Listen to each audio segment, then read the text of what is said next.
सुमारी कर रही है सनम के लिए, तेरा जान जल ढारेगा वतन के लिए।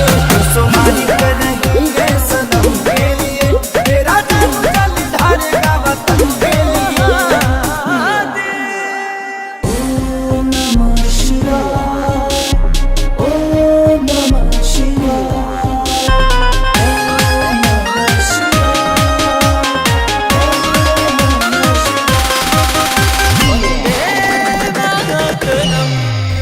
हमरो खातिर वतन उतने प्यारा बा जितने की बड़ा तू। तोहार मोहब्बत पे घर बा, दिल से बाटे लव यू। कि चिरई जैसन चहके देसी है बा दिलवा के अरमान।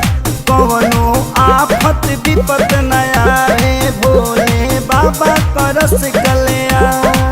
हमेशा शक्ति दे तुम्हें महादेव, नेक कर्म के लिए। तू सुमारी कर रही है सनम के लिए, तेरा जान जल ढारेगा वतन के लिए। तू सुमारी कर रही है सनम के लिए, तेरा जान जल ढारेगा वतन के लिए।